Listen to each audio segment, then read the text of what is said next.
Hi, hello.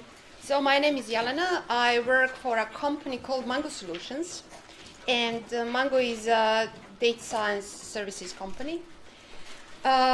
And I thought about talking about the work that I do for Mango, but because we are a consulting company, it takes some time to convince our clients that we present stuff that we did for them. So I went to talking about something that I got excited about when it appeared, and I'm not easily excitable person. And it is modeling using the Tidyverse approach. So using tidy idea that Tidyverse brought into R. So I will just give a short introduction about myself and the company, and then talk about importance of being tidy, and do a tidy models demo, and then there is a bit of time for questions. So Mango is a data science services company. We work for all sorts of clients, all sorts of industries. There's around 8-ish people in Mango, and we have headquarters in Chippenham and London. We work with free software like R and Python, and do all sorts of things. So mainly we are data scientists. And that involves analyzing the data most of the time, writing packages for our clients, R packages or Python packages, doing consulting, have a big data engineering team, and we do a lot of training in R. And one of the things that we train is machine learning in R, how to do machine learning in R. And once when we find out that Max Kuhn is going to work for our studio, that was a lovely, lovely news. Max Kuhn is a guy who wrote Carrot Package. That literally meant that he's going to do some brilliant stuff R Studio A. Mango is very active in our community, so we organize a lot of meetups, and in London, in Manchester are, Basel are, data engineering in London, and we sponsor also a lot of meetups, so please get in touch. And there's also a yearly conference on business, on how the businesses are using R, and it's held in London and the USA. And who am I? I'm not a typical data scientist person, I would say. I was in academia for long. I was over 10 years a particle physicist, working as an experimental particle physicist in academia. And after almost 11 years, I decided to switch, to go to the industry. And my language of choice, while I was a physicist in my previous life, was C++, and I used R very, very little. Once when I came to Mango, R was the thing that was given to me and said, no, our clients definitely don't want C++, as something to maintain and work with. So here you go, there is R. And I like developing code, and lately I get more to work with data analysis, properly analyzing the data. And one thing when I started using R, unlike C++, which is well-structured programming language, there are rules, there are things how you do things, and there are things how you should never do things. I came to R, and R is a free field. You do it your way. There's, I don't know, how many ways to do the same thing, to obtain the same result. And I didn't like it. I didn't like it at all. I just thought it's a complete chaos where you come into new programming language and you're a novice, let's say, in programming language, and you don't know how to go it. What is the best way to do the stuff? But I very soon I realized that free-spirited approach that R has brought some wonderful things that you do not have in the languages that are so well structured. And that is what made R successful, and that is what made R one of the most popular languages that people use. People who never thought about coding or writing 3 lines of code, they can find their way around R in a few days and be able to produce useful stuff. As I said, the downside, R is now with us for, 20-something years. And the downside is that if you come without some solid instructions from somebody who went through that. You can really have a hard time to find your way around it and choose the best things. And you just have a situation where you have too much choices. So R is not a teenager anymore, and I really think R has to tidy up a little bit.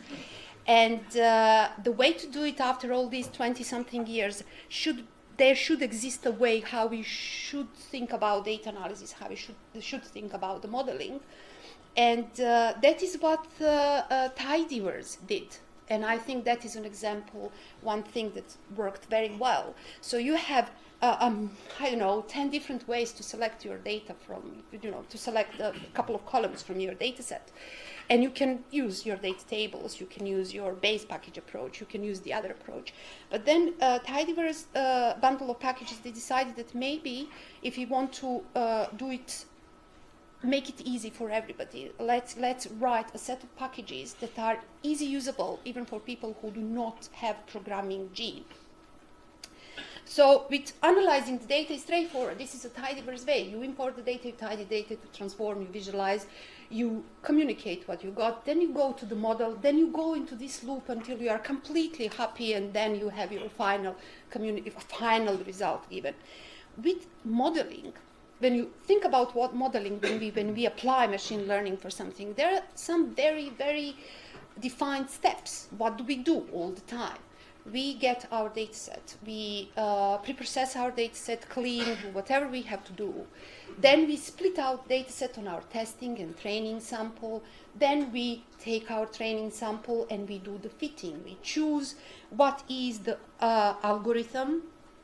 We choose, and I split here the algorithm from the model. So we build our model by thinking about what our data are, what the algorithm, what machine we will, what code we will use behind it.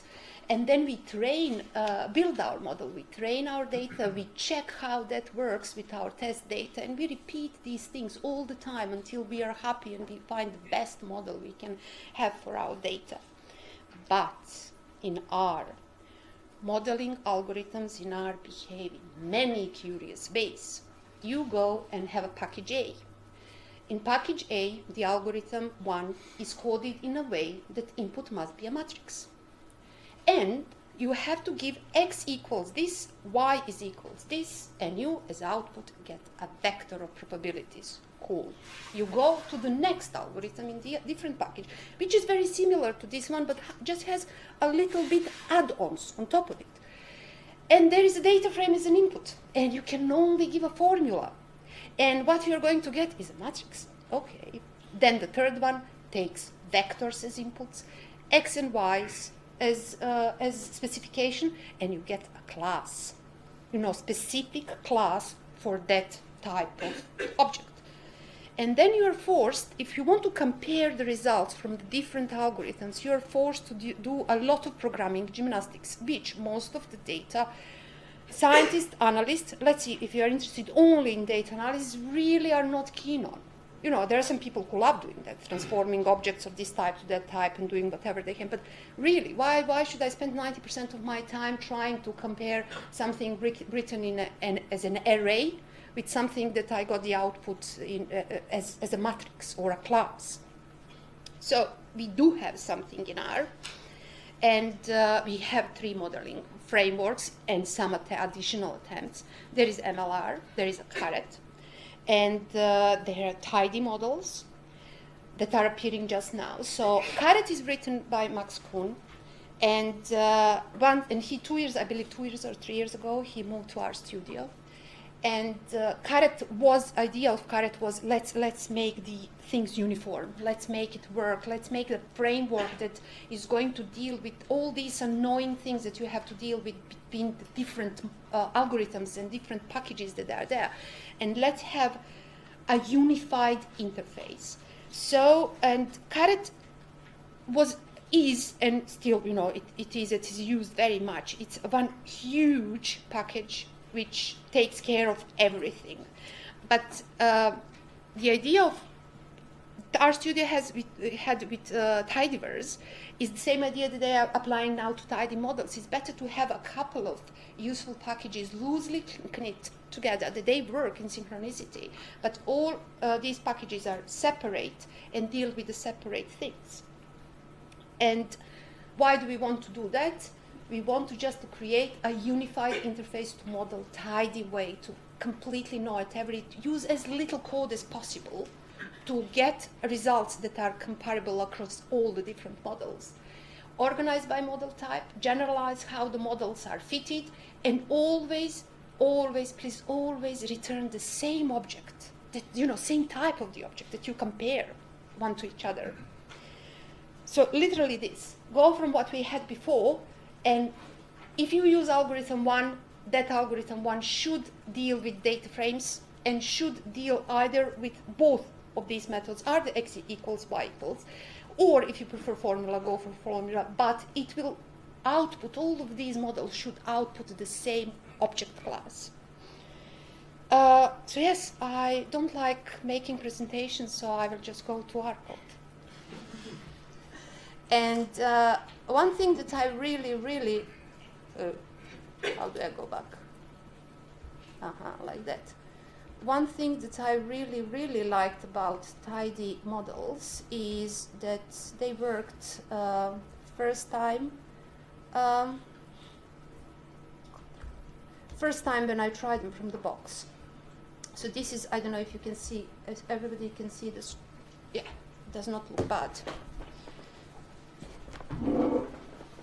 So you load Tidyverse and then tidymodels. I already have them attached to this RStudio session, and I realized it is important to do the Tidyverse first and then tidymodels, because loading in tidymodels will load in dplyr and will reload the couple of same packages. Let's read one dataset. So this standard, car dataset that we have in our. This one is just taken down from the. It's this machine learning with 150 rows in example instead of the standard one that we have in RStudio by default.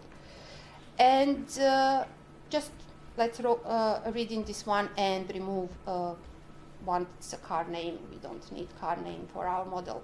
So it's a standard one. We have miles per gallon, cylinder, displacement, etc., and there is origin and make.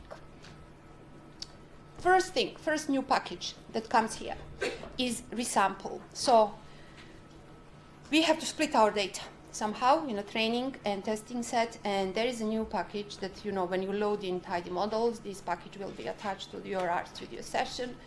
And the lovely function initial split, where you just pass your auto-MPG data, you say I want it split, 80% training and the rest is going to be a testing part.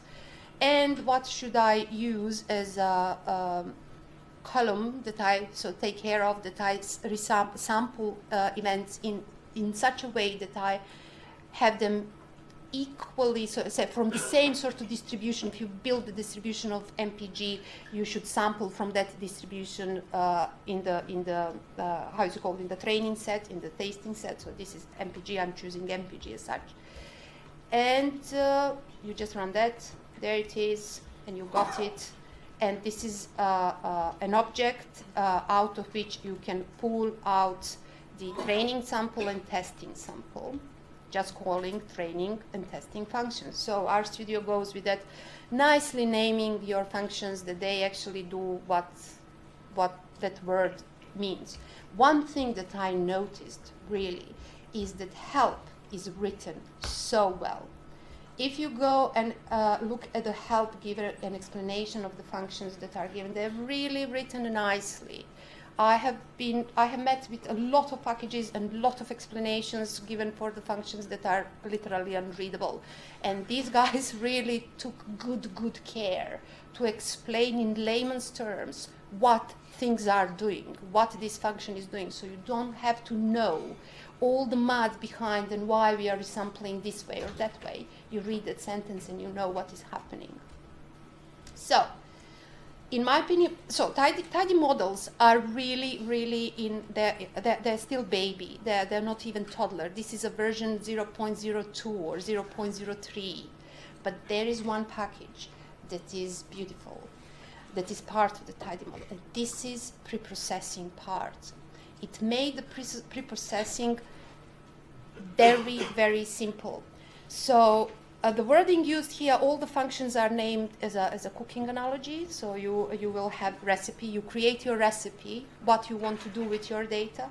Then you prep your fruits, vegetables, or whatever ingredients are you using for your pre-processing the data. And then you bake. So let's see how it is done. So I want to, an example in my my auto-train, so I'm using training one. So auto-train, what do I want to do? I want to remove, so make. You have, in these 150 rows, you have just a couple of cars that I made by company A. So when you are modeling, you don't want to have that as a specific category. Usually, it's going to destroy your model completely. So you want to move infrequently occurring values into the other group. So a lovely function. Oh, by the way, all the pre-processing functions start with step, which is very nice. First step, others. That means literally take your, how is it called, object you prepare, take the make column, and then remove into the groups other any company that appears with a probability less than, with a percentage less than this one. So these guys will create other group. Lovely. Step dummy will deal with the categories. Will sort out how the categorical data should be categorical data. This one, step KNN impute, will impute missing data using KNN method. And then at the end, when you write all your lines, what has to be done there, you have final step, prepare. So prepare, list step 1, step 2, step 3, and just prepare it. So I run all of this, and it runs lovely. And I started using recipes, so how I deal with, how I use tidy models now, and when I analyze the data, the one package that I definitely use is recipes. It made my life much easier. When you think about it, the old way, the other way that we have now, you have to pull in a couple of libraries. Each of them behaves differently if you want to impute KNN, KNN impute or impute mean, or do, deal with the missing values the other way. And then we bake. So we made our recipe. By the way, we didn't, if you notice here, I haven't put, so we just said that we will apply this recipe on MPG, on every, we will not apply it on MPG, we will apply it on anything else, and we will use our auto-train data. And then when we evaluate that on our auto-train data, we can bake our auto-train data, and they bake our auto-test data. So everything is done. So we prepared our sample to work with the model. And now, when we finish with this, we have samples that are ready to be modeled. And this is how we do it here. One thing, so package that does the modeling part is called parsnip. And what they did in tidy models is they split the model from the engine. So when you think about your data, you don't say, I want to use this library to analyze my data. When we are modeling anything, you think about what kind of statistical machine learning, I cannot say it algorithm, machine learning way, let's say algorithm you're going to use to model your data. Is this a linear regression? Am I going to apply boost trees on this analysis? Am I going to apply random forest type of analysis? So they did it that way. So they literally, you first defined your algorithm, and then you use your engine, your calculational engine, your package that is going to provide you with that algorithm. So here you can use anything. You don't have to use our package. You can use something that is coming, some completely different computational machine. So this is your algorithm, and this is a code a package where that algorithm is coded. So you can write your own code. You can write your own algorithm for modeling. And then the final step, so first thing you did, you have chosen what kind of approach in modeling your data you're going to do. Then you set your engine, a computational, who is going to do heavy work. And then what do we do at the end of the day? We fit. And this is the first time when you see in this model that your data appeared at all. So defining the algorithm didn't involve any data. Defining what your calculational engine is going to be didn't involve any data.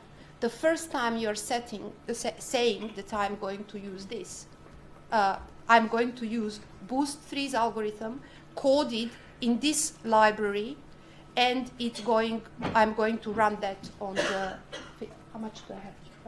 2 minutes running. So let's go linear regression. This one is lovely. It's very fast. And now predict. Prediction is lovely, and this is, so you just go predict, but this is the standard predict function that we have. But what do we have as a prediction? If I run just this, you're always going to have a tibble as an out, always.